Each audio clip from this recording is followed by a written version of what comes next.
ಎಲ್ರಿಗೂ ನಮಸ್ಕಾರ.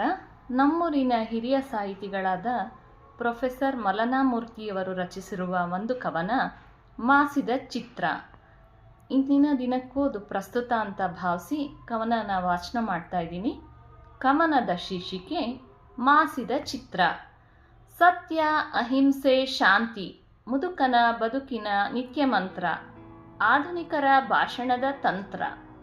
ಮೂಲೆ ಹಿಡಿದ ಮುದುಕನ ಅನಾಥ ಚಿತ್ರ ವರ್ಷಕ್ಕೊಮ್ಮೆ ಧೂಳು ಜಾಡಿಸಿಕೊಂಡು ಹೂವಿನ ಹೊರೆ ಹೊತ್ತು ದೇಶದ ಬೀದಿ ಬೀದಿಗಳಲ್ಲಿ ಸುತ್ತಾಡಿ ಮತ್ತೆ ಕತ್ತಲ ಮೂಲೆ ಸೇರಿ ಗೆದ್ದಲಿನ ಧೂಳಿಗೆ ಆಹಾರವಾಗುತ್ತದೆ. ಭಾಷಣದ ಭಾರೀ ಸಂತರ್ಪಣೆ, ಎಲ್ಲರಿಗೂ ಅವಕಾಶ, ಉಚಿತ ಪ್ರವೇಶ. ಸೇರಿದ್ದು 3 ಮಂದಿ. ಹಳೆಯದನ್ನ ಹೊಸದಾಗಿ ಹಾಡಿ ಚಪಲಕ್ಕೆ ಚಪ್ಪಾಳೆ ತಟ್ಟಿಬಿಟ್ಟರು. ಬೀದಿ, ರಸ್ತೆ, ಬಜಾರಿಗೆ ಮುದುಕನ ಹೆಸರು ಮರೆಯದಿರಲೆಂದು ಕ್ಯಾಲೆಂಡರಿಗೆ, ಅಂಚೆ ಚೀಟಿಗೆ, ನೋಟಿಗೆ, ನಾಣ್ಯಕ್ಕೆ ಆತನ ಮುಖಮುದ್ರೆ. ತತ್ವಗಳಿಗೆ ಕುಂಭಕರ್ಣನ ನಿದ್ರೆ. 3 ಹೊತ್ತು ದೇಶ ಸೇವೆ, 3 ಹೊತ್ತು ದೇಶ ಸೇವೆ. ನಮಗೆಲ್ಲಿದೆ ಅಷ್ಟೊಂದು ಪುರುಸೊತ್ತು?